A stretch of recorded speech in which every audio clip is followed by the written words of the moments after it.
Well, would you look at that? We are now on the 10th Pixar film we'll be covering in this marathon, and the penultimate film in Pixar's classic library, Up. And what a film this was! It's another one of those films that's just so vibey to me, even after rewatching it in God knows how long. This film follows an old elderly man named Carl Fredrickson, who ventures with his floating house to achieve what his late wife Ellie set out to achieve as a child, to visit Paradise Falls. And along the way, he ventures with the assistance of Russell and meeting several faces, including a colourful bird named Kevin, a talking dog named Doug, and Carl's longtime childhood hero and this film's villain, Charles Muntz. I want to start out by saying that the story for this film is one of the most dire a Pixar film has ever been at this point. Granted, it's no Finding Nemo dire or anything, but it's still played out with its tone. At the beginning, when a young Carl meets Ellie, her desire and dream is to travel all the way to Paradise Falls in some way. The whole beginning montage is great. I love how it's a show don't tell approach. There's no dialogue or anything, just the visuals telling the story. It's kind of like Fantasia in a way, but a bit more of a higher scale. And during it, we get some pretty sad moments, like Carl and Ellie finding out that they're not having a baby. And dear God, that moment when Ellie passes away, leaving Carl disheartened, really hits hard, given that Ellie was the one to dream of going to the falls. But later on in the film, after causing a little mishap with the letterbox, Carl eventually gives in and sets out to what Ellie dreamed of. He goes all out and gets so many balloons to go through his chimney, lift the house off the ground, and float to Paradise Falls. It was a very harmonious and satisfying sequence. Carl basically did what he could, and he's fulfilling his late wife's dream. But of course, it's not entirely a glimmer, as Russell tags along, and then later, the house gets sucked into a thunderstorm. After that, Russell somehow manages to steer the house, but only to end up floating down to the opposite side of the falls. And the two have no choice but to walk to the falls all before the helium leaks out the thousands of balloons.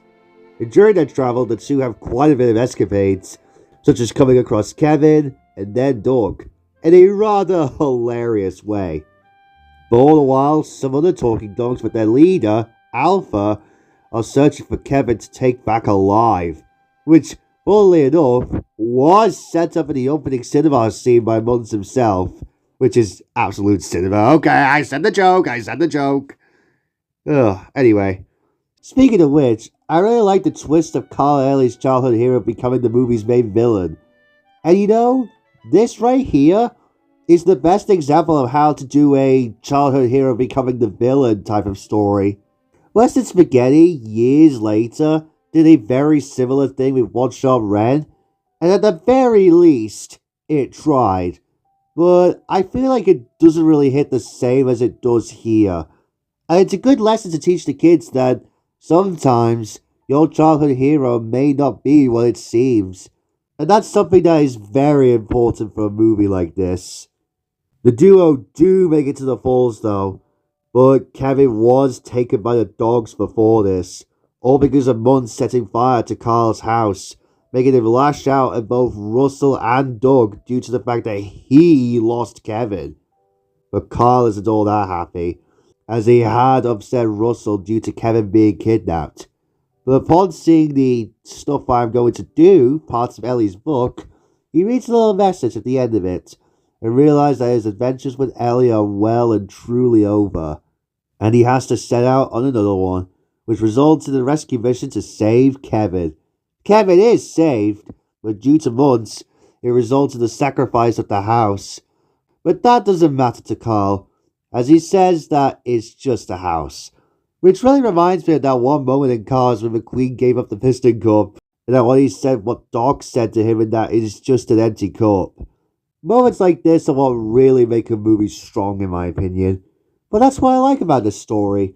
It's very loose ended and balances things out, and connects everything together and creates emotion. And admittedly, some pretty funny scenes.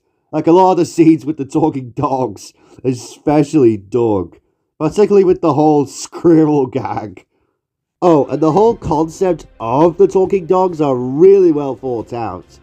They're just regular dogs who don't speak, but they have collars that make them speak, and that's really damn cool. Certainly better than a certain TV show who again years later that did the concept of talking dogs. But that's neither here nor there. But it's all carried by the whole gag with Alpha's squeaky voice, which is admittedly really funny. Now for the animation.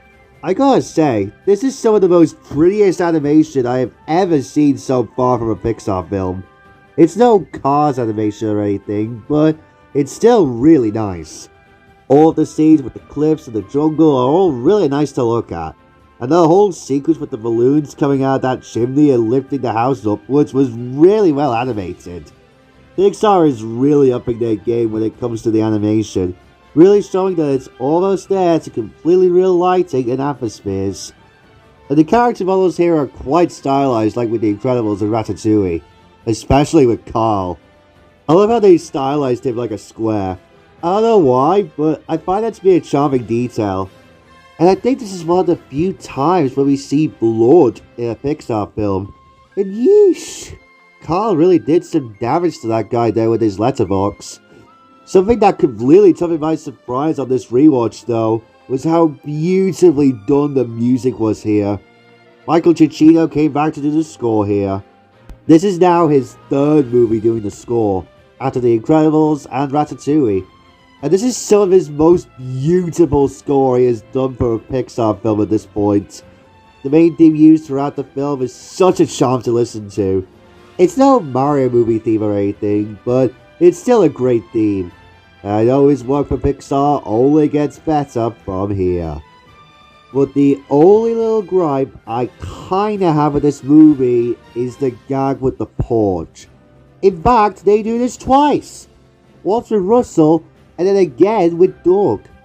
Why would they be under the porch when they weren't even seeing their respective establishing shots to begin with? This honestly kinda breaks the plot. I know that we have to have them in there for it to continue, and admittedly, the Russell one is kinda funny and the Doug one is just so sweet. But that kinda bugs me, being honest. But that doesn't really bug me that much. They don't ultimately break the whole movie, being honest, as it is still a great time. It's just something that's a bit of a head scratcher. And I think that may be all that I have to say about Up. I mean, this film has been talked about to death about how beloved it is, so I can't say I blame the public for it. But in any case though, Up is a great movie. Definitely a significant step up from the last two films by a long shot.